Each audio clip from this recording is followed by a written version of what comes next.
जी दोस्तों नमस्कार। मैं सौरभ आपका स्वागत करता हूं वाईफाई क्विज गुरुकुल के अपने इस यूट्यूब चैनल पे। इस अंक में हम लोग बिहार कर्मचारी चयन आयोग द्वारा जो बिहार दरोगा का एग्जाम लिया गया था ना, जो जो उत्पाद पद के लिए लिया गया था, उत्पाद और निरीक्षक पद के लिए लिया गया था 25/8/2019 को, उसके प्रश्न पत्रों का हम लोग पूर्ण व्याख्या सहित हल संग्रह देखेंगे। चैनल पर अगर नए हैं सबसे पहले आप वीडियो देखिए, वीडियो अगर अच्छा लगे तब वीडियो को लाइक करिए और चैनल को सब्सक्राइब करिए और अपने दोस्तों के साथ शेयर करिए ताकि हम लगातार आपके लिए बेहतरीन कंटेंट उपलब्ध कराते रहें। इससे पहले प्लेलिस्ट में 1 से लेकर के 13 सेट उपलब्ध है, उसे आप लगा लीजिए। अब हम और वो आपके लिए काफ़ी उपयोगी होगा। चलिए शुरू करते हैं। किस मुगल शासक ने शाहू को मुक्त किया था? शाहू को किसने मुक्त किया था? तो मोहम्मद शाह ने किया था। और अगर मोहम्मद शाह अगर बहादुर शाह की बात, मोहम्मद शाह को ही बहादुर शाह कहा जाता था। बहादुर शाह ने एक तो मोहम्मद शाह भी इसे कहा जाता था, या शाह ए बेखबर भी इसने इसे कहा जाता था। इसने सिखों के 10वें गुरु गोविंद सिंह साहब को क्या था, मनसब प्रदान किया था। और इसकी मृत्यु जो है ना, सिख नेता बंदा बहादुर से लड़ते हुए इनकी मृत्यु हुई थी, याद रखिएगा। हिस्टोरिका नामक प्रसिद्ध रचना किसकी है? तो हिस्टोरिका प्रसिद्ध रचना जो है ना आपका हेरोडोटस की है। वहीं नेचुरल हिस्ट्री की बात करें तो ये आपका प्लिनी है। ये नेचुरल हिस्ट्री किसकी है? तो प्लिनी है। और अगर हम टॉमली की बात करें तो इसने भारत का भूगोल नामक किताब लिखा है। इसके लिए आप लूसेंट या क्राउन किसी एक बुक को आधार बना करके जो है ना आप अध्ययन करते रहिए, काफ़ी उपयोगी होगा।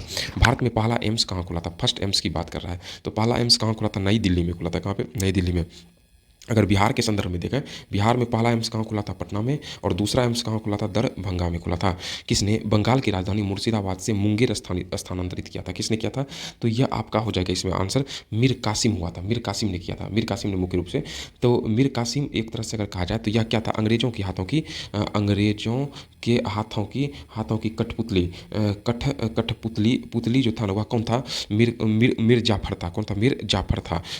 सिराजुद्दौला से जीतने के बाद मीर जाफर को नवाब बनाया गया था। तो मीर जाफर को बाद में हटा करके इसी का दामाद था कासिम को बंगाल का नवाब बना दिया गया था। तो कासिम ने सबसे पहले काम क्या किया था? कासिम ने राजधानी जो है ना वह मुर्शिदा जो कि क्वेश्चन में है, मुर्शिदाबाद से कहाँ? मुंगेर स्थानांतरित किया था राजधानी।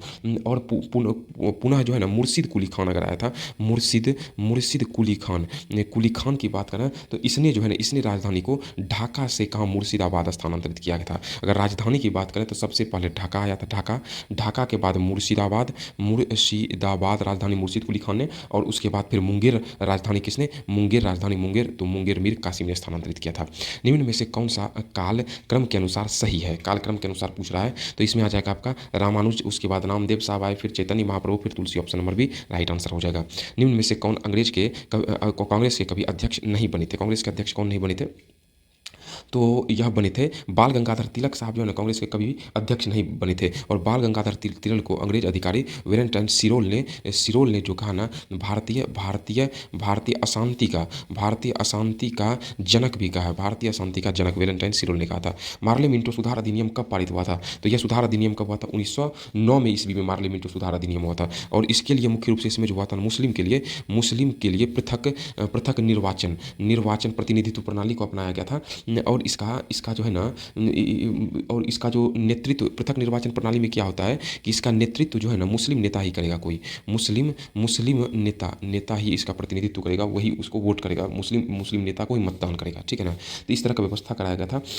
और इसे जो है ना, और इसे अगर कहा जाए यह जो है ना बजट पर भी हमें विवाद करने का, पार्लियामेंटों में विवाद करने का मतलब वाद विवाद प्रश्न पूछने का अधिकार दिया गया है। और केंद्रीय साथ में केंद्रीय एवं प्रांतीय सहयोगी संस्थाओं केंद्रीय संस्थानों में वृद्धि का भी प्रस्ताव था।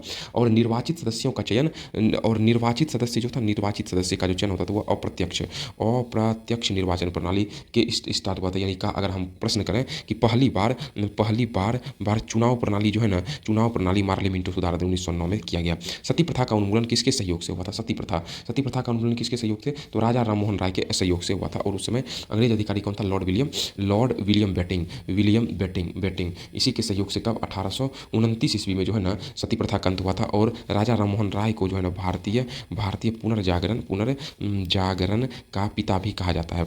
इसे क्या कहते हैं? राजा राममोहन राय को। मुगलों और मेवाड़ की संधि कब हुई थी? मुगल और मेवाड़ के बीच की संधि की बात किया जा रहा है। तो यह संधि कब हुई थी? यह संधि मुख्य रूप से कब हुई थी? तो 1615 ईस्वी मुगल और मेवाड़ के बीच संधि हुई थी, जहाँ पर जहांगीर और अमर सिंह किसके बीच में? जहांगीर, जहांगीर प्लस अमर सिंह इसी के बीच में हुए थे। और इसी में दिन ए इलाही इलाही को ख़त्म कर दिया था। उस जगह पर जो है ना जहांगीर ने क्या स्टार्ट किया था? जहांगीर ने सुलह ए कुल को प्रारंभ किया था।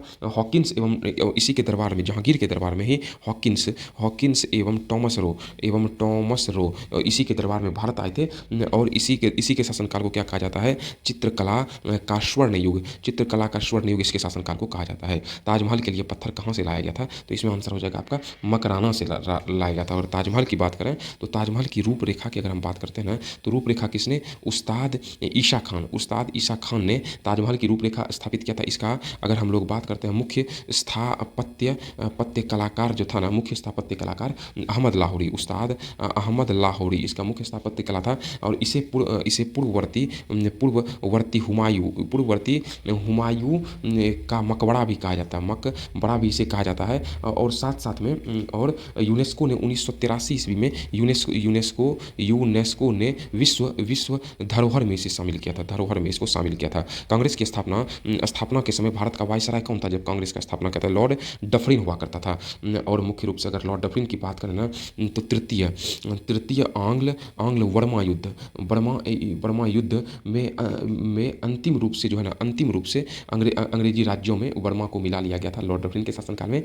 और 28 दिसंबर 1885 को जो है एओह्यूम के अध्यक्षता में ऑल मतलब अगर कहा जाता है इंडियन नेशनल कांग्रेस की स्थापना कर दिया गया था।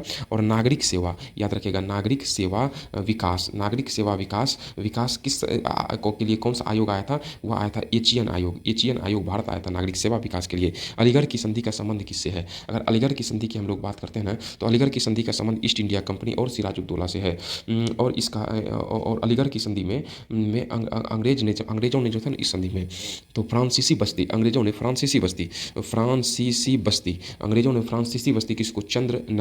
चंद्रनगर को जीता और इसे अंग्रेजी साम्राज्य में मिला लिया। और यह कब हुआ था? ईस्ट इंडिया कंपनी और सिराजुद्दौला के बीच अंतिम संधि हुआ था 1757 ईस्वी में। प्लासी के युद्ध में इसको विवश होना पड़ा था सिराजुद्दौला को, इसलिए ईस्ट इंडिया कंपनी के साथ इसने अलीगढ़ की संधि कर लिया था।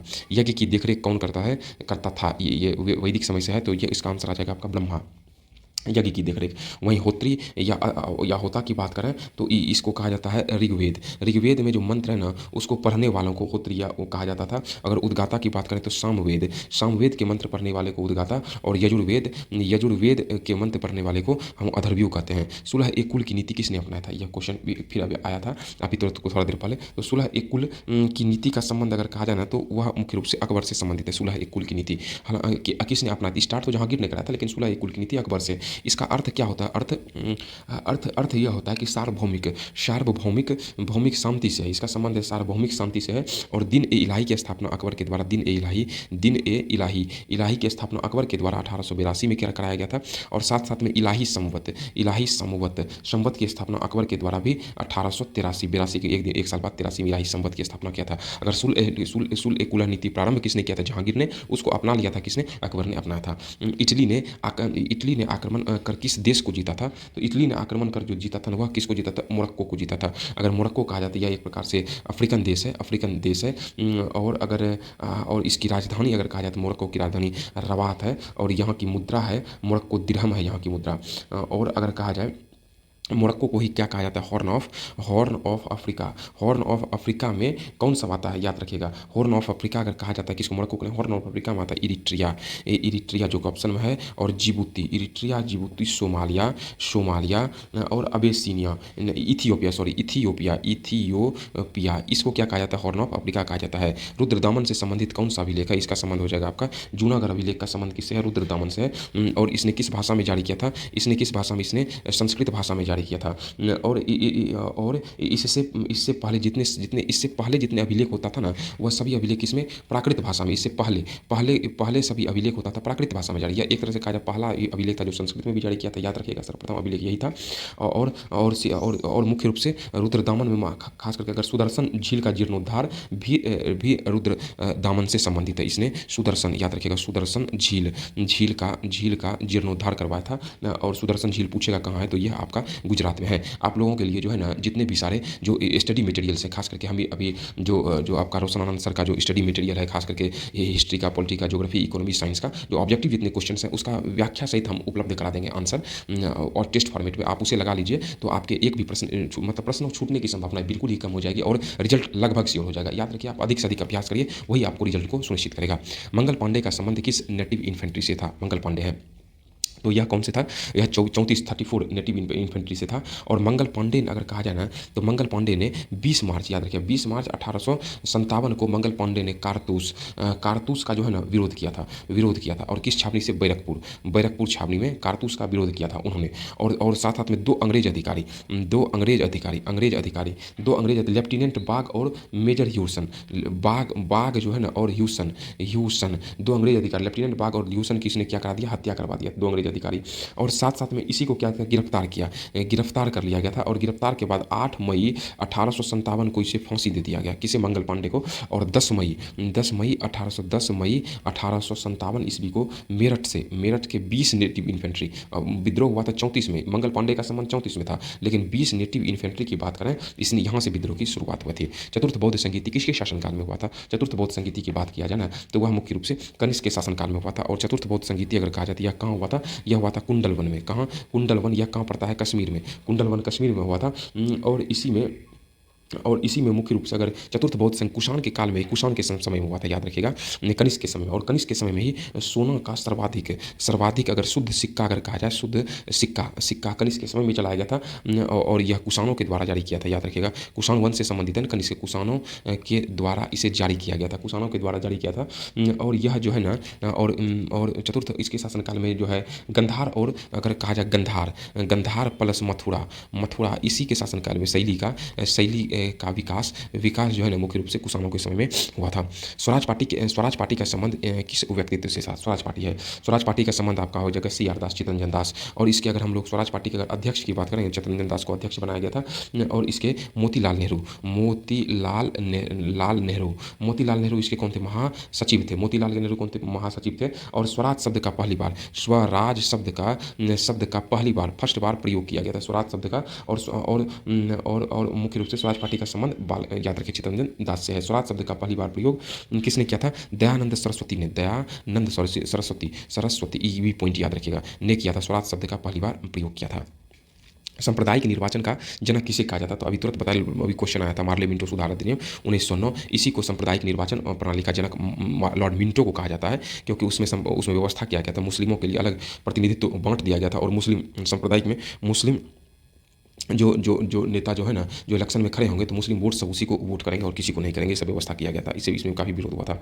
उसके बाद है निम्न में से कौन सा सुमेलित है? भारत परिषद अधिनियम 1892 का प्रतिनिधित्व सरकार की स्थापना, बिल्कुल सही है। यही मार्ले मिंटो केंद्र में द्वैत शासन से संबंध नहीं है, सांप्रदायिक है। और प्रांतों में द्वैत शासन 1935 के अधिनियम से प्रांतों में द्वैत शासन मतलब केंद्र में द्वैत वगैरह का स्थापना इसमें किया गया था। और मॉन्टेग्यू चेम्सफोर्ड सुधार अधिनियम 1921 सांप्रदायिक निर्वाचन से संबंधित नहीं है। इसमें जो है मुख्य रूप से प्रत्यक्ष निर्वाचन प्रणाली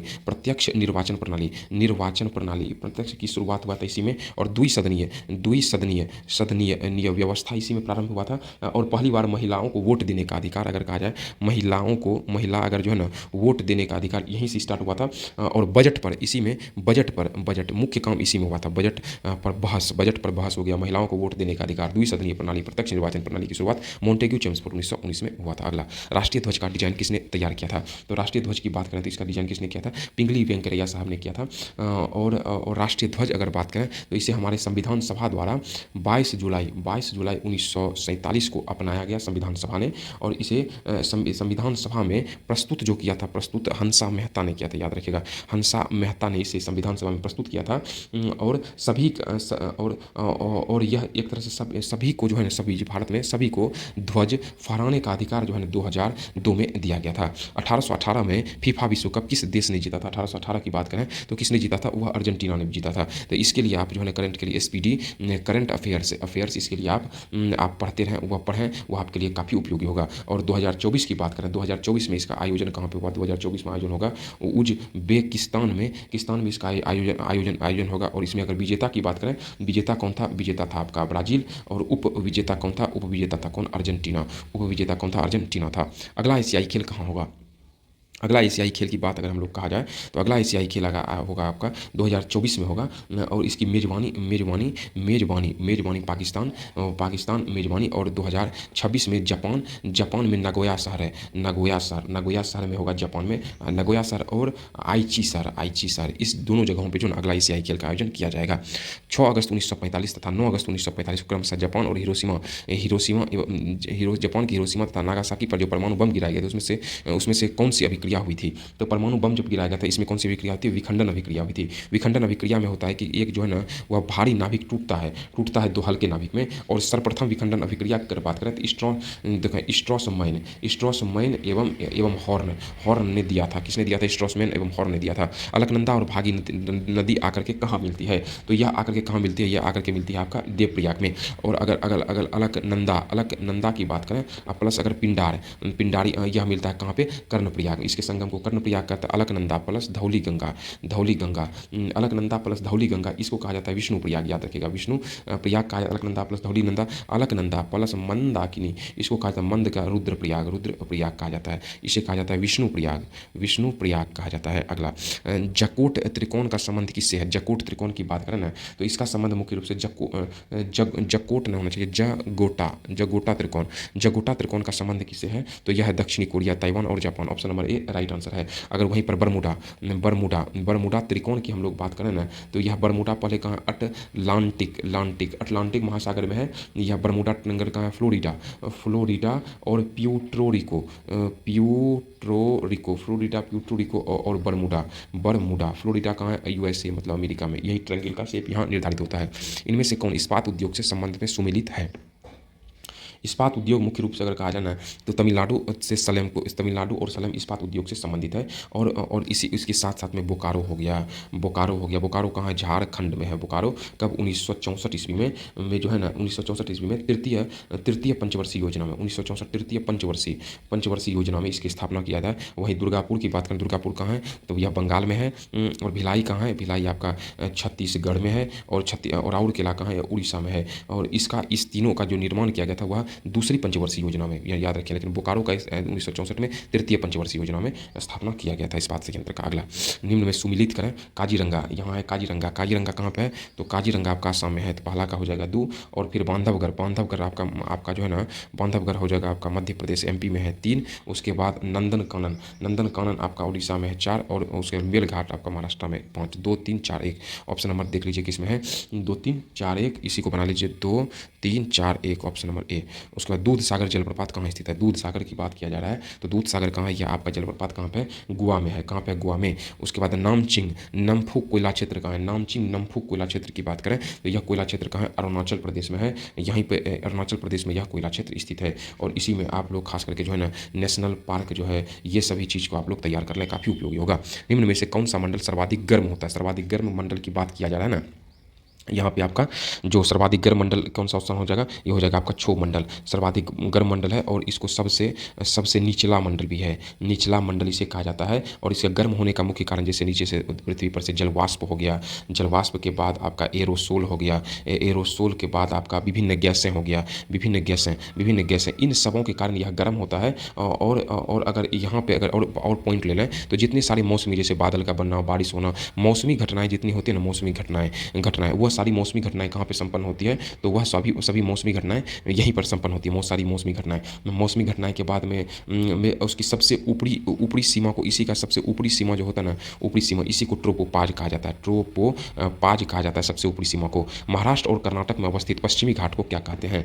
पश्चिमी घाट को हम लोग क्या कहते हैं? तो पश्चिमी घाट को सह्याद्री के नाम से जाना जाता है। याद रखिएगा। यह उत्तर में गुजरात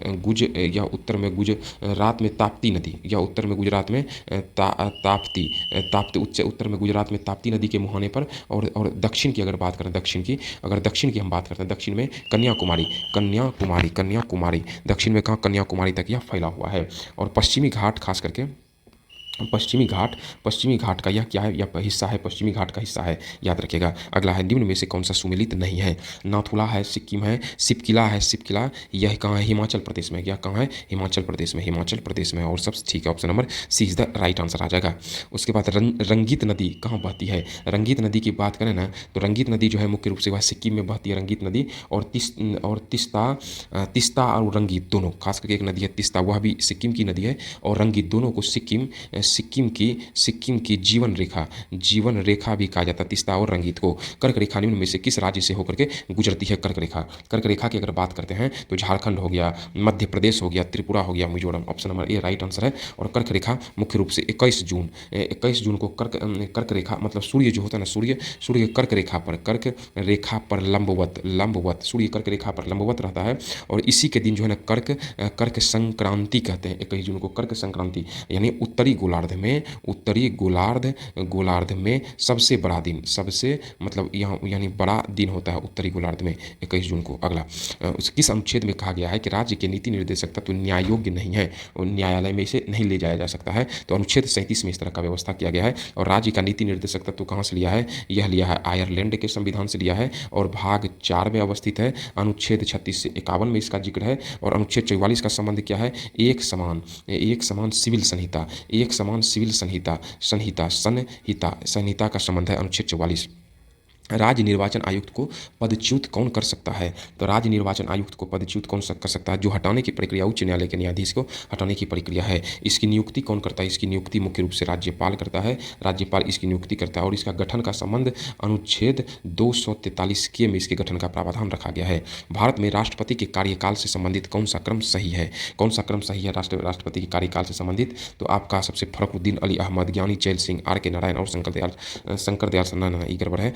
फखरुद्दीन अली अहमद, ज्ञानी जैल सिंह, आर के नारायण और आर वेंकट रमन के बाद आया था Shankar Dayal Sharma. Option number D. आप इसके लिए लूसेंट या क्राउन किसी एक बुक को जो है हम यही कहेंगे आधार बना करके तैयारी करते रहिए और अधिक से अधिक प्रश्नों का अभ्यास करिए, काफ़ी उपयोगी होगा। चलिए अगला देखते हैं। भारत में कितने बार आपातकाल लागू हो चुका है? तो अब तक में भारत में 3 बार आपातकाल लागू हुआ है। कब? 1962 में, जिस समय भारत प्लस चीन का युद्ध हुआ था, उस समय यह आपातकाल अनुच्छेद 352 जिसको राष्ट्रीय आपातकाल कहा जाता है यह लगा था। और अनुच्छेद 1971 में पाक युद्ध जब हुआ था तो उस समय राष्ट्रीय आपातकाल अनुच्छेद 352 का प्रयोग किया गया था। और 1975 इसमें आंतरिक अशांति को आधार बना करके रखा गया था। और अब तक जो है ना वित्तीय आपात अनुच्छेद 360 यह अब तक जो है नहीं लगा है, याद रखिएगा। संविधान के उद्देशिका में किस मौलिक अधिकार का वर्णन नहीं है? किसमें वर्णन नहीं है? तो यह आर्थिक स्वतंत्रता का वर्णन नहीं है। इसमें 5 प्रकार का स्वतंत्रता है। किसमें? उद्देशिका में। कौन सब है? विचार है, विचार के बाद अभिव्यक्ति है, अभिव्यक्ति के बाद विश्वास है, विश्वास के बाद धर्म है, धर्म के बाद उपासना। इसे 5 प्रकार का। और 3 प्रकार का न्यायिक व्यवस्था है। सामाजिक है, सामाजिक के बाद आर्थिक है, आर्थिक के बाद राजनीतिक है। 3 प्रकार का न्याय है। और 2 प्रकार का इसमें समानता का जिक्र है। कौन सब? प्रतिष्ठा और अवसर, याद रखिएगा। अवसर और प्रतिष्ठा 2 प्रकार का समानता। और प्रस्तावना मुख्य रूप से अगर कहा जाए ना, उद्देशिका का प्रस्तावना की अगर हम लोग बात करते हैं, प्रस्तावना यह अमेरिका के संविधान से लिया गया है। लेकिन इसकी भाषा है ना, इसमें भाषा यह ऑस्ट्रेलिया के संविधान से लिया गया है, याद रखिएगा। पंचायती राज व्यवस्था से संबंध समिति कौन सी है? पंचायती राज वह है बलवंत राय मेहता समिति। और बलवंत राय मेहता समिति के द्वारा मुख्य रूप से त्रिस्तरीय पंचायती राज व्यवस्था प्रारंभ किया गया था, जिसमें ग्राम पंचायत के बाद पंचायत सचिव, पंचायत और जिला परिषद का प्रावधान कब? 1957 में किया गया था। और बलवंत राय मेहता समिति ने कब किया था? तो 1957 में। और अगर यहीं पर 2 स्तरीय पंचायती राज व्यवस्था, इसको किसने लिया था? अशोक मेहता। किसने? अशोक मेहता समिति के द्वारा 2 स्तरीय पंचायती राज समिति का गठन किया गया था, याद रखिएगा। और एक और याद रखिएगा, M L Singhvi. M L Singhvi M L Singhvi M L Singhvi ने है ना 1988 ईस्वी में पंचायती राज को संवैधानिक दर्जा दिया गया था। कब? 1988 में। अंतर्राज्यीय परिषद का गठन किस समिति की सिफारिश पर किया गया? अंतर्राज्यीय परिषद का गठन किया गया था। तो इसमें जो है ना ऑप्शन इसके अनुकूल नहीं देख रहे हैं, तो यहाँ पे मुख्य रूप से अगर अंतर्राज्यीय परिषद का गठन है ना, तो सरकारिया आयोग, याद रखिएगा, सरकारिया आयोग जिसमें कि वीपी मेनन साहब के नेतृत्व में जनता सरकार था। उस समय जनता सरकार था वीपी मेनन साहब के। जनता सरकार ने भ्रष्टाचार विरोधी समिति, जनता सरकार के द्वारा जो है ना अंतर्राज्यीय परिषद का गठन किया गया था। याद ऑप्शन में नहीं है। अगला देखते हैं, क्या कहते हैं, उद्देशिका में 42वें संविधान संशोधन में कौन सा शब्द जोड़ा गया है? तो कौन सा शब्द जोड़ा गया है? समाजवाद जोड़ा गया, पंथ निरपेक्ष और अखंडता।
तो मुख्य रूप से 42वां संविधान संशोधन कब हुआ था? यह हुआ था आपका 1976 ईस्वी में 42वां संविधान, और इसी संविधान को लघु संविधान भी कहा जाता है। 42वां संविधान को क्या कहा जाता है? लघु संविधान। भारत के राष्ट्रपति को किस प्रकार से पदच्युत किया जाता है? राष्ट्रपति को किया जाता है किस प्रकार से? संसदीय प्रक्रिया के माध्यम से पदच्युत किया जा सकता है। तो और यह संसदीय प्रक्रिया किसी भी सदन में यह प्रारंभ किया जा सकता है। लेकिन और महाभियोग का जिक्र जो है ना वह अनुच्छेद कितना में? अनुच्छेद 61 में महाभियोग है। और इसके लिए राष्ट्रपति को जो है ना 14 दिन पूर्व लिखित सूचना देना स्टार्ट है। और सूचना के साथ साथ है प्लस 1/4 जो है ना सदन के सदस्यों का हस्ताक्षर जरूरी है। याद रखिएगा, जरूरी है। अगला, संघात्मक सरकार में क्या होता है? संघात्मक सरकार में अगला प्रश्न है क्या होता है? तो शक्तियों का विकेंद्रीकरण होता है संघात्मक सरकार में। और इसका विभाजन मुख्य रूप से और इसमें मुख्य रूप से इसका विभाजन संविधान के अंतर्गत किया गया है। संघात्मक संविधान के अंतर्गत किया गया है। अगला, भारत का राष्ट्रीय वृक्ष कौन सा है? तो राष्ट्रीय वृक्ष की बात हम लोग करते हैं तो राष्ट्रीय वृक्ष है बरगद। राष्ट्र इसका वैज्ञानिक नाम, अगर वैज्ञानिक नाम की बात करें तो इसका वैज्ञानिक नाम है फाइकस। इसका वैज्ञानिक नाम है फाइकस बेंगालेंसिस है। फाइकस बेंगालेंसिस है। भारत का राष्ट्रीय जलीय जीव कौन सा है? राष्ट्रीय जलीय जीव की बात कर रहा है तो गंगा का डॉल्फिन है। इसके लिए लूसेंट या क्राउन का विविध पर है। हम आपको यही कहेंगे कि किसी एक बुक या लूसेंट या क्राउन, इसको आधार बना करके जो है ना आप इस तैयारी करते जाइए और ऑब्जेक्टिव का अधिक से अधिक ऑब्जेक्टिव का अभ्यास करिए और SPD करेंट अफेयर्स आप पढ़ते रहिए। रिजल्ट आपका बिहार का चाहे कोई भी कहीं का भी एग्जाम हो, नहीं छूटेगा आपका रिजल्ट। आप वहाँ जो मेरिट लिस्ट लगेगा ना उसमें हमेशा रहेगा, याद रखिएगा। चिली की चुकीटा माता, चिली की चूकी माता, याद रखिए। चूकी माता, चिली की चूकी माता, याद रखिएगा। चिली की चूकी माता का खान किसके लिए प्रसिद्ध है? यह मुख्य रूप से कॉपर के लिए प्रसिद्ध है। और यह कहाँ है? यह है दक्षिण अमेरिका में। कहाँ पे? दक्षिण अमेरिका में। कहाँ? किस पर्वत पर? एंडीज पर्वत पर। कहाँ पे? एंडीज पर्वत दक्षिण अमेरिका में है। और लगभग यह कितना मीटर ऊंचा है? 3000 मीटर। यह क्या है? 3000 मीटर ऊंचा है। और इसे क्या कहा जाता है? विश्व की तांबा की राजधानी, तांबा राजधानी, विश्व की तांबा राजधानी भी इसे कहते हैं। और यहाँ पर सर्वाधिक कॉपर, यहाँ पर सर्वाधिक कॉपर यानी तांबा, कॉपर को ही तांबा ही कहा जाता है ना। तांबा उत्पादक देश अगर कहा जाए तो वह कौन सा है? चिली है। नर्मदा बचाओ आंदोलन जुड़ी है किससे? तो नर्मदा बचाओ आंदोलन का संबंध है मेधा पाटेकर साहब से। नर्मदा बचाओ आंदोलन का संबंध है। कब स्टार्ट किया गया था? यह स्टार्ट किया था 1985 ईस्वी में, इसे प्रारंभ किया गया था। भारतीय जलवायु से संबंधित NSSO क्या है? NSSO क्या है आपका? यह आपका है EI नीनो साउथ ऑसिलेशन है। तो option number B right answer हो जाएगा।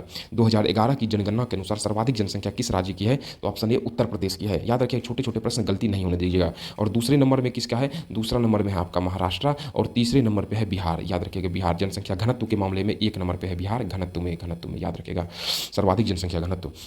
निम्नलिखित में से उचित का मिलान करें। उचित का मिलान करने के लिए बोल रहा है। टिहरी बांध जो है ना, टिहरी बांध कहाँ है? तो उत्तराखंड में, सही है। सरदार सरोवर बांध कहाँ है? यह आपका गुजरात में, बिल्कुल ठीक है। तुंगभद्रा बांध कहाँ है? कर्नाटक, बिल्कुल ठीक है। उसका हीराकुंड बांध कहाँ है? उड़ीसा, मतलब सीरियल वाइज है, 1 2 3 4, ठीक है। अगला, निम्न में से कौन सही नहीं है? नहीं जैसे अलर्ट हो जाइए ताकि गलती होने की संभावना नहीं रहे और आपके मन मस्तिष्क में नहीं टाइप का सवाल चलते रहे। दलदलीय मिट्टी कच्चे केरन, सही है। नमकीन मिट्टी मरुभूमि को कहा, ठीक है। पीत मिट्टी या पीली मिट्टी उत्तर प्रदेश में नहीं है, पीली मिट्टी होता है ना, मुख्य रूप से केरल और तमिलनाडु के क्षेत्रों में पीत मिट्टी या पीली मिट्टी पाया जाता है। अगला, कांच का गहरा नीला रंग किस कारण से होता है? तो गहरा नीला रंग मुख्य रूप से कोबाल्ट के ऑक्साइड के कारण होता है। और इसमें और याद रखिए एक सोडियम क्रोमेट के कारण कांच का रंग कैसा होता है? तो हरा होता है, सोडियम क्रोमेट। और क्रोमेटिक कांच जो होता है ना, फोटोक्रोमेटिक, इस कारण से सिल्वर क्लोराइड होता है। सिल्वर क्लोराइड को फोटोक्रोमेटिक कांच, सिल्वर क्लोराइड के कारण जो होता है ना, सिल्वर क्लोराइड जिसे मिला दिया जाता है तो वह स्वतः धूप में वह काला हो जाता है। सिल्वर क्लोराइड मिलाने से फोटोक्रोमेटिक कांच। अमीबा किससे भोजन ग्रहण करता है? तो मुख्य रूप से कूटपाद से भोजन करता है। अमीबा एक कोशिकीय जीव है। यह कैसा है? एक कोशिका वाला जीव, एक कोशिकीय जीव है। कौन सा है? अमीबा है। इनमें से सबसे कम प्रदूषण किससे होता है? सबसे कम प्रदूषण अगर कहा जाए तो CNG से होता है। CNG क्या है? यह हाइड्रोकार्बन का CNG मिश्रण है। हाइड्रोकार्बन का मिश्रण है और इसमें ज़्यादा मात्रा में CH4 मीथेन रहता है। और इसमें जो है ना, इसमें मुख्य रूप से कंप्रेस किया जाता है, एक कंप्रेस करके या संपीड़ित करके इसमें प्राकृतिक गैस जो प्राकृतिक नेचुरल गैस होता है आपको प्राकृतिक गैस फॉर्मेट में और साथ साथ में तरलीकृत द्रव फॉर्मेट में भी, अगर कहा जाता है द्रव फॉर्मेट हम लिखते हैं, द्रव फॉर्मेट में प्राकृतिक गैस, दोनों प्राकृतिक, एक तरल में रहता है और दूसरा गैस, लेकिन प्राकृतिक गैस ही तरल और द्रव में इसे मिलाया जाता है। और प्राकृतिक गैस जैसे इसमें जैसे एग्जांपल में प्राकृतिक गैस जो हमारा होता है तो उसमें डीजल से, अगर डीजल की तुलना करें या पेट्रोल की तुलना करें, यह काफ़ी अच्छा होता है। CNG वाला गाड़ी देखते होंगे, फास्ट चलता भी है। प्रकाश का तरंग सिद्धांत किसने दिया? तो हाइजन साहब ने प्रकाश का तरंग सिद्धांत दिया। वीडियो अच्छा लगे वीडियो को लाइक करिए, चैनल को सब्सक्राइब और अपने दोस्तों के साथ शेयर करिए ताकि हम और हमारी टीम जो आपके लिए लगातार प्रयास कर रही है कंटेंट के ऊपर के, आपके लिए काफ़ी उपयोगी हो आगामी सारे एग्जाम के लिए। हमारे तरफ से बहुत बहुत शुभकामनाएं, लगातार तैयारी करिए। चलिए आगे प्रश्नों को देखते हैं। यानी हाइजन साहब ने मुख्य रूप से प्रकाश का तरंग सिद्धांत दिया था। तरंग सिद्धांत में उन्होंने क्या दिया था? कणीय प्रकाश जो होता है मुख्य रूप से कणीय गुण में जैसे प्रकाश विद्युत प्रभाव हुआ, क्रॉम्पटन प्रभाव हुआ, ये सभी। और तरंग गुण याद रखें, कणीय गुण और तरंग गुण में जैसे हुआ तो प्रकाश का ध्रुवीकरण हुआ, प्रकाश का ध्रुवीकरण हुआ, प्रकाश का विवर्तन हुआ, ये सभी विवर्तन, इसमें ध्रुवन हुआ, अपवर्तन, परावर्तन, सीधी रेखा में ये सब गमन करने का कारण यही है। उसको इनमें से कौन सा परजीवी पादप है? परजीवी पादप के अंतर्गत कौन सा आता है? तो वह कसकुटा है परजीवी पादप। और परजीवी की अगर हम लोग बात करें, परजीवी दो प्रकार का होता है, एक होता है पूर्ण परजीवी और दूसरा होता है आंशिक परजीवी। और पूर्ण परजीवी में जैसे पूर्ण परजीवी के अंतर्गत कौन जैसे होता है स्तंभ, स्तंभ स्तंभ स्तंभ में जैसे होता है, एक होता है स्तंभ मूल परजीवी और एक होता है स्तंभ पे, एक होता है मूल पे, जड़ पे। एक होता है जो जड़ पे परजीवी रहता है मूल पे। स्तंभ में मुख्य रूप से अमर बेल रहता है, अमर बेल देखते होंगे पेड़ पौधा के ऊपर में रहता है, या कसकुटा, कसकुटा अमर बेल को ही कसकुटा कहा जाता है, याद रखिएगा। और मूल में जो रहता है ना, मूल में वो आता है रेफ्लोसिया, रेफ्लोसिया ये भी परजीवी है। रेफ्लोसिया और इंदुगी, इंदुगी इंदुगी रेफ्लोसिया और इंदुगी इसमें रहता है। और आंशिक रूप से जो परजीवी रहता है यह भी रहता है स्तंभ में और जड़ में, दो जगह पे। तो जड़ जड़ में जो रहता है मुख्य रूप से चंदन, चंदन हो गया नाम है इसका, और स्ट्राइगायरा हो गया, स्ट्राइगा हो गया, स्ट्राइगा याद रखेगा। और स्तंभ में जो आंशिक तनी मनी जो आता है फिर खत्म हो जाता है वह विस्कम हो गया, विस्कम हो गया। उसके बाद लॉरेंसन हो गया, लॉरेंसन याद रखेगा। मुख्य रूप से अमरबेल या कसकुटानाम, रेफ्लोसिया, इदुंगी जड़ में नाम पूर्ण में, यही अधिकतर प्रश्न में पूछा जाता है। अमलगम क्या है? अमलगम एक तरल पारामिश्रित धातु है, यही है आपका अमलगम है। अमलगम यही है। उसके बाद जैसे पारा से होता है पारा विषाक्त, पारा विषाक्त, पारा विषाक्त से जो होता है कौन सा रोग होता है? मीनी माता रोग होता है पारा विषाक्त से कहते हैं। इसमें मांसपेशियाँ, मांसपेशियाँ इसमें मांसपेशियाँ कमजोर, इसमें मांसपेशियाँ कमजोर हो जाता है। उसमें दृष्टि एवं श्रवण क्षमता इसमें इसमें शिथिल हो जाती है। क्या? दृष्टि एवं श्रवण क्षमता, एवं श्रवण क्षमता इसमें दृष्टि एवं श्रवण क्षमता क्या हो जाती है? यह क्या हो जाती है? यह शिथिल हो जाती है। डीएनए किसमें पाया जाता है? मुख्य रूप से डीएनए पाया जाता है आपका केंद्रक में, डीएनए पाया जाता है। और इसके अलावा माइट्रोकॉन्ड्रिया एवं माइट्रोकॉन्ड्रिया याद रखिएगा, माइट्रोकॉन्ड्रिया एवं हरित लवक, एवं हरित लवक में भी डीएनए पाया जाता है, माइट्रोकॉन्ड्रिया एवं हरित लवक। यदि किसी वस्तु का संवेग दुगुना कर दिया जाए तो उसके गतिज ऊर्जा में कितने प्रतिशत की वृद्धि हो जाएगी? याद रखिए संवेग काइनेटिक एनर्जी बराबर होता है हाफ एम वी स्क्वायर। दुगुना करने के मान लीजिए कि मूल में है 100 संवेग माने और उसको दोगुना किए तो 100 का 200 संवेग किया तो गतिज ऊर्जा क्या हो जाएगा? तो वेग को दुगुना करते 200 का स्क्वायर कितना होगा? 400। तो 4 गुना ऐसे हो जाता है, गुना अगर पूछेगा तो 4 गुना प्रतिशत वृद्धि कर देता है। यहाँ पर 400 हो जाता है, मूल कितना 100, 400 में 100 चला गया 300 गुना 100 बटे 100, 100 कट गया 300 प्रतिशत हो जाएगा। यहाँ ऑप्शन नंबर बी ये हो जाएगा प्रतिशत वृद्धि। अगर कितना गुना कहेगा तो कितना गुना हो जाएगा? तो दुगुना करने पर 4 गुना हो जाएगा। 200 का कितना होता है? 400, तो 100 मूल था ना, 100 ही 400 हुआ ना, याद रखेगा। उसके बाद दांत के निर्माण में अगर दुगुना करने पर कितना गुना वृद्धि होगा? तो दुगुना करने पर 2 गुना वृद्धि होगा, याद रखिएगा। दांत के निर्माण में किस तत्व की सर्वाधिक भूमिका होती है? कैल्शियम की सर्वाधिक भूमिका दांत के निर्माण में होती है। और दांत का सबसे बाहरी भाग, दांत जो होता है इसका सबसे बाहरी भाग की अगर हम लोग बात करते हैं तो वह एनामेल होता है, एनामेल। और यह काफ़ी क्या होता है? यह काफ़ी एनामेल काफ़ी कठोर होता है, याद रखिएगा। और दांत में मुख्य रूप से अगर हम लोग कहा जाते हैं एक फार्मूला याद रखिएगा 21-23 फिर 21-23, ये हो गया इंसाइजर, ये हो गया क्रेनाइन, ये हो गया प्री मोलर, ये हो गया मोलर। ये दांत के प्रकार होते हैं। ये हुआ ऊपर दांत और ये हुआ नीचे दांत जो पाए जाते हैं, वही प्रकार के दांत पाए जाते हैं। तो यह मोलर दांत कितना पाया जाता है? 12 दांत। और प्री मोलर 12, 8 प्री मोलर पाया जाता है। 8 का आधा 4 होता है केनाइन, 4 का फिर यहाँ पे भी होता है 4, यहाँ 4 का दुगुना 8, 4 फिर वो 8 12 याद रखिएगा। 12 8 20 और 12 कितना? टोटल 32 दांत होते हैं। और मनुष्य का अगर पूरे जीवन काल की बात करें, मतलब बचपन से लेकर के अब तक में होता है लगभग, तो यहाँ पे लगभग उस समय आपका 52 दांत आते हैं। कितने टोटल दांत आते हैं? 52 दांत में। और सबसे लास्ट अकल का दांत एक होता है, अकल दांत होता है, वह सबसे लास्ट में होता है। कब होता है? 18 से 24 वर्ष के बीच में वह अकल दांत आता है। प्रतिचुंबकीय पदार्थ चुंबकीय प्रकृति कैसी होती है? तो यह होती है आपका ऋणात्मक होती है, ऑप्शन नंबर बी। अगला, इनमें से कौन सा होता है? टैक पॉलीमर्स एंजाइम का स्रावन करते हैं। कौन करते हैं? ये स्रावन करते हैं इस्चेशियन कोलाई, ऑप्शन नंबर ए सही है, इस्चेरिया कोलाई करते हैं। अगला, संतोष ट्रॉफी का संबंध किस खेल से है?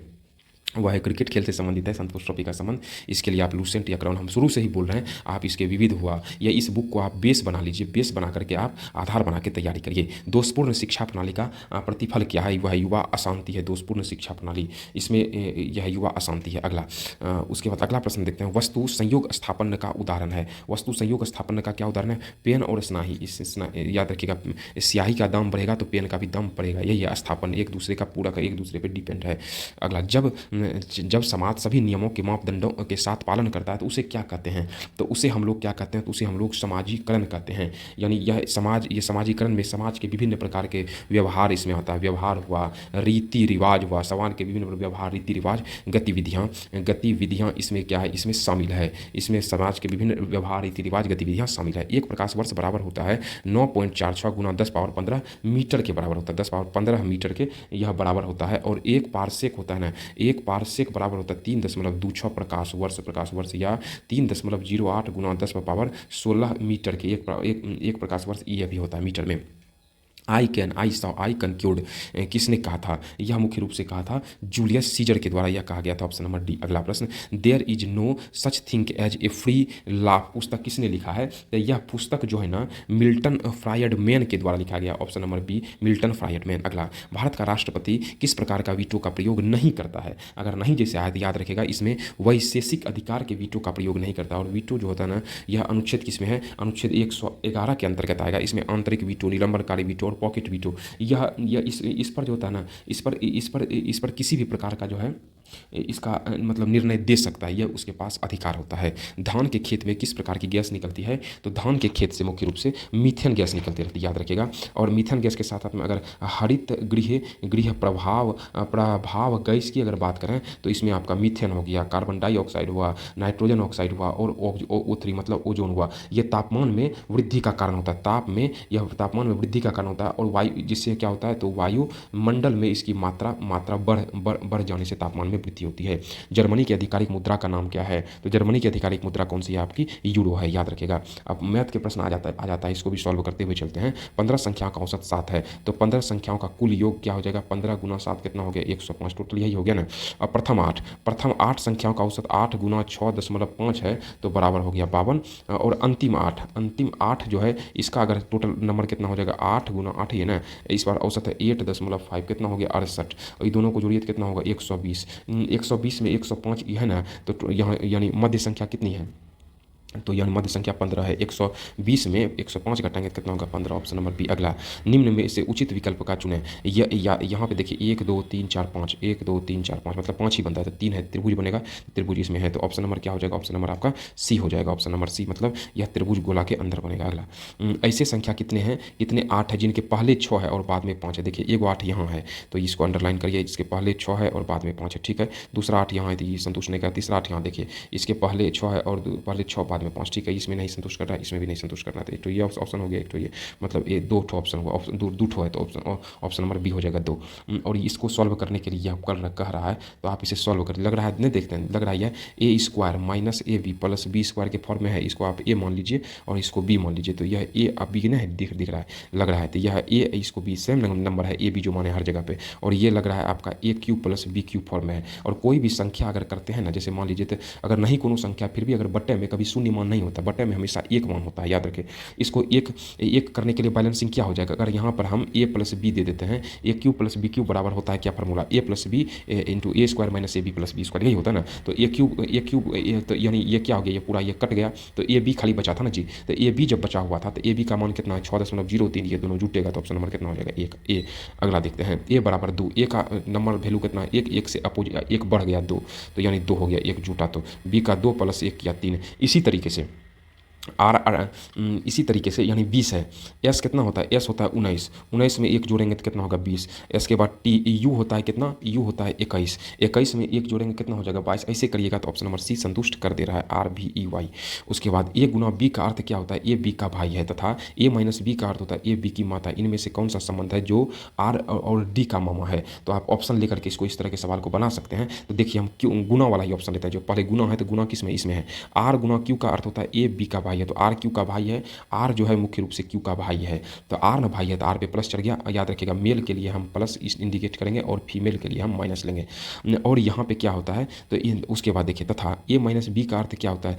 ए बी की माता। क्यू माइनस डी का अर्थ, क्यू जो है ना वह डी की माता, तो डी नीचे आ जाएगा, जो उससे समकक्ष नहीं है, एक जनरेशन नीचे आ गया, तो माता है तो यहाँ पे माइनस हो जाएगा। आर तो बताएं कि आर डी का, यहाँ तो आर हो गया, इसका भाई है तो डी का तो ममेन हो गया आर, तो संतुष्ट कर दिया ऑप्शन नंबर बी। अगला देखते हैं, एक घड़ी की कीमत में 30% 10% की वृद्धि करने के बाद 10% छूट दी जाती है विक्रेता लाभ प्रतिशत। मान लीजिए 100 है, इसमें वृद्धि किया तो 130, 10% छूट दिया तो इसमें 13 घटा दीजिए तो कितना हो जाएगा, 10 में 3 गया 7 हो गया, और यहाँ 2 3 में गया 2 में यानी 2 में 1 गया 1 हो गया, और एक हो कितना परसेंट होगा, 17%। Option number A right answer हो जाएगा। देखो सी ई जे क्यू का अर्थ होता है एक्स भी क्यू जे, तथा ए जी आर ए का क्या कोड होगा, तो ए जी आर ए का मुख्य रूप से कोड जैसे देखें क्यू का अपोजिट, देखिए क्यू का अपोजिट है जे, अपोजिट लेटर अंतर आता है, तो ए का अपोजिट लेटर क्या हो जाएगा जेड, एक और जे का अपोजिट लेटर होता है क्यू, तो ए आर का अपोजिट लेटर क्या हो जाएगा, आर का एस एच आई आर आई हो जाएगा, तो आई जेड देखते हैं संतुष्ट कर रहा है ऑप्शन सी। अगला देखते हैं, यदि SP3 में 984 जोड़ा दिया जाता है 13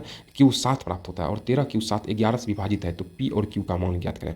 ये तो देख रहे हैं 13 और क्यू और 7 जो है ना वह 11 से विभाजित है, याद रखिएगा।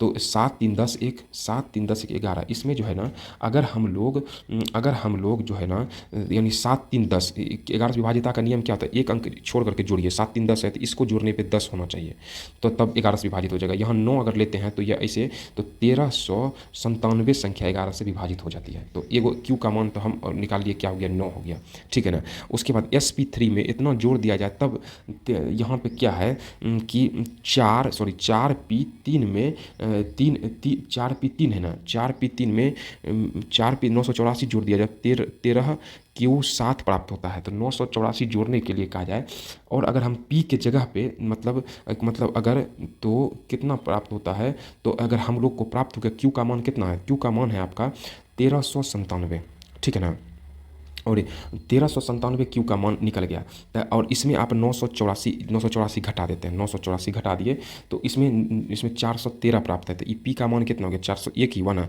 तो पी का मान हो गया 1 और क्यू का मान हो गया 9, 9 1 कितना हो गया 10। ऑप्शन नंबर ए संतुष्ट कर रहा है। अगला प्रश्न देखते हैं, 20 मिनट में घंटे की सुई कितनी बार घूमेगी, क्योंकि 12 घंटे में घंटे की सुई 360 डिग्री का कोण बनाती है, एक बार पूरा घड़ी का चक्कर लग जाता है, 12 घंटे में सुई एक बार कंप्लीट चक्कर लगा लेता है, तो इसे 1 घंटा में कितना चक्कर लगा, 360 बटा 12 या 36 30 का चक्कर लगाता है, 60 मिनट में कितना हो जाएगा, 60 मिनट 1 घंटा इक्वल टू मिनट में बदल गया 60 मिनट, 60 मिनट में 30 चक्कर में 30 डिग्री का कोण बनाता है डिग्री में, तो 1 मिनट में 30 बटे 60 डिग्री, 30 का 30 30 दूनी 60, 1 बटे 2 डिग्री का कोण बनाता है, तो 20 मिनट में गुना 20 से कर भाग दीजिए तो 10 डिग्री का कोण बनाएगा। ऑप्शन नंबर डी राइट है। अगला, यदि एक संख्या और उसके 2/3 का योग, एक संख्या x है प्लस 2/3 2x प्लस 3, इसका योग कितना है 90 है, तो सबसे बड़ी संख्या क्या है, तो 3x प्लस 2x बटे 3 बराबर 90 है, तो 5x बटे 3 बराबर 90, 18 पंचे 90, 18 तिया 54। Option C. अगला, यदि एक वर्ग की लंबाई में 1% की त्रुटि हो जाए तब वर्ग के क्षेत्रफल में कितने प्रतिशत की त्रुटि होगी। मान लीजिए कि लंबाई कितना मानते हैं, या वर्ग की कोई भुजा, तो वर्ग की लंबाई कुछ भी मानेंगे तो भुजा सबका ही कि मान लीजिए 100 मानते हैं,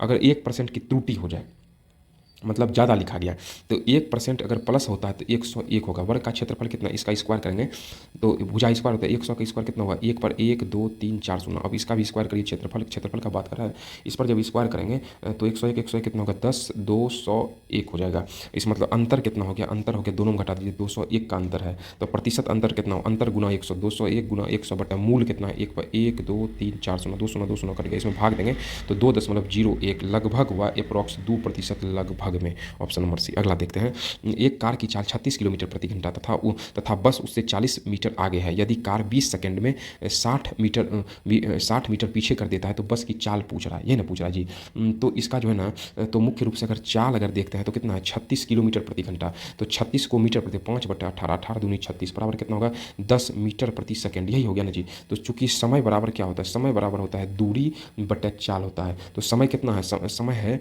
20 सेकंड में है तो 20 है दिया हुआ, समय चूंकि दिया हुआ है 20 है, तो 20 बराबर कितना होगा 40 मीटर आगे निकलता है, तो दूरी कितना होगा 40 मीटर और 60 मीटर, टोटल 40 प्लस 60 दूरी है तो इतना है, और इसकी 40 प्लस 60 और 10 और बस की चाल मानते हैं x है, तो रिलेटिव स्पीड है एक ही दिशा में चलता है ना, तो माइनस हो जाएगा 10 माइनस x हो जाएगा, तो इसलिए यहाँ से आप x का वैल्यू निकाल लीजिएगा, तो कितना निकलेगा 5 मीटर प्रति सेकंड, इसको किलोमीटर में बदलने के लिए 18/5 से भाग दीजिएगा तो 18 किलोमीटर प्रति घंटा। Option number A. अगला प्रश्न देखते हैं, निम्न आकृति के स्थान पर क्या आएगा।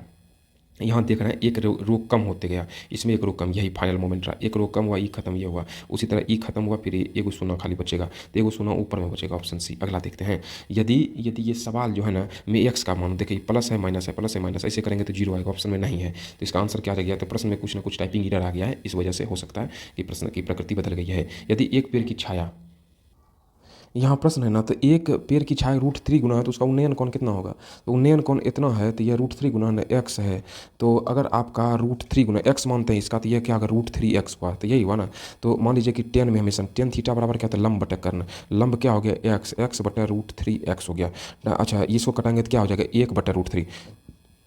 1/√3 1/√3 किस में माना, टेन थीटा बराबर हो जाएगा क्या, टेन 30 डिग्री, यही हुआ ना जी। तो थीटा इक्वल टू कितना हो जाएगा 30 डिग्री। तो ऑप्शन नंबर ये राइट है। अगला, इनमें से कौन सा पूर्ण वर्ग है। अगर पूर्ण वर्ग की हम लोग बात करते हैं तो कौन सा पूर्ण वर्ग है, तो 16,639 से इसमें आपको वर्गमूल निकालना पड़ेगा। वर्गमूल निकालिएगा ना तो आपका 16 ये आपका ये आ जाएगा। इस तरह के प्रश्नों को आप लास्ट में अटेम्प्ट लें, वर्गमूल निकालने वाले प्रश्नों को। अगला देखते हैं, यदि 1/x+1 यानी 1/x+1 जोड़ 1/x+2 बराबर 2/x+10 है तो x का मान ज्ञात करें। तो x का मान ज्ञात करने के लिए बोल रहा है।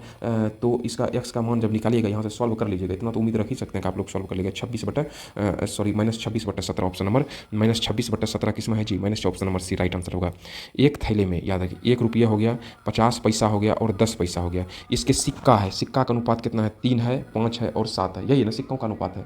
तो यानी मतलब अगर कहा इसका अगर सिक्कों का अनुपात है तो इसके सिक्के का कुल मूल्य है 155 रुपया। तो सिक्कों की संख्या ज्ञात करने के लिए बोल रहा है। सिक्कों का अनुपात है 3x है, अगर मानते हैं कि 3 है, 5 है और 7 है, अनुपात में है ना। तो सिक्कों का कुल मूल्य रुपया में दिया है तो 3 है x तो x रुपया है। 50 पैसा को x/2 रुपया लिख सकते हैं, इसको x/10 रुपया लिख सकते हैं। यहाँ से आप x का मान निकाल लीजिए और सिक्कों का कुल अनुपात कितना, 7 5 12 3 15 15 गुना x करिएगा, जो आएगा वही आपका आंसर आएगा। अगला देखते हैं प्रश्न, दी गई ज्यामितीय आकृति का अवलोकन करें। अवलोकन करने के लिए बोल रहा है कि त्रिभुज ABCE का परिमाप ABCE का परिमाप त्रिभुज ACDE त्रिभुज ACDE के परिमाप में किसका परिमाप बड़ा है और कितना है। किसका परिमाप बड़ा है और कितना है की बात करें तो सबका परिमाप जोड़िए। तो पहले इसका परिमाप जोड़िए। परिमाप क्या, ई भुजा सब भुजा का योग ही परिमाप होता है ना। तो इसका ABCE का परिमाप क्या हो जाएगा, 5/2 जोड़ है, यानी आपका है 5/2 जोड़ अगर करते हैं क्या कहते हैं 3/5 जोड़ 2.2/5, इस सबको जोड़ लीजिए, इसमें घटा दीजिए -2 × 5/2 -7/6 को जब हम घटाते हैं तो इसका आंसर जो है ना त्रिभुज 7/6 होगा, ऑप्शन नंबर ए। अगला प्रश्न देखते हैं, एक बाग में कुछ बत्तख और कुछ बकरियां हैं और इसकी सिरों की संख्या 58 है और पैरों की संख्या 140 है। तो बकरियों की संख्या कितना है, बकरियों की संख्या कितना है, 2x + 2y बराबर कितना होगा 58। यानी एक बाग में कुछ बत्तख और कुछ बकरियां, पैरों की संख्या। बाग में बत्तख अगर लेते हैं ना, बत्तख को भी 2 पैर और बकरी को तो आपका 4 पैर होता है ना जी। एक बाग में कुछ बत्तख और कुछ बकरियां हैं, इससे थोड़ा सा गड़बड़ हो रहा है। एक बाग में कुछ बत्तख और कुछ बकरियां, बस सिर है, सिर दोनों को x और +y लीजिए। सिर तो एक रहता है, एक रंगे रहता है 58 और बत्तख को कितना पैर रहता है, बत्तख को 2 पैर रहता है 2x और बकरी को 4 पैर रहता है 4y बराबर हो गया 140। इसको बैलेंस करने के लिए आप इसको 2 से गुना कर दीजिए और यहाँ से आपका y का मान निकालिएगा तो y का मान आ जाएगा आपका 12। तो option number A right answer है। अगला, निम्नलिखित में से कौन सा कथन सही है कि सभी पूर्णांक संख्या प्राकृतिक संख्या नहीं है। सही बात है। पूर्णांक संख्या क्या होता है कि 0 पूर्णांक संख्या 0 1 2 3 इससे जो स्टार्ट हो, प्राकृतिक संख्या 1 2 3 4, तो 0 तो नहीं आता ना इसमें, ऑप्शन नंबर ए राइट है। अगला है 9/x/2, यही ना जी। तो 9/x/2 लिखा हुआ है और 240/9/x, तो यहाँ x का मान ज्ञात करने के लिए बोल रहा है, यही ना जी। तो 9/x/2 है ना, तो यहाँ आप इसे 3 के फॉर्मेट में तोड़िए। 3 पर पावर हम 2 × x + 2 लिख दीजिए बराबर 240 को क्या लिख सकते हैं, अगर 3 × 9 = 27 × 81 81 × 81 3 की 3 8 दिया 24 729 हो जाएगा।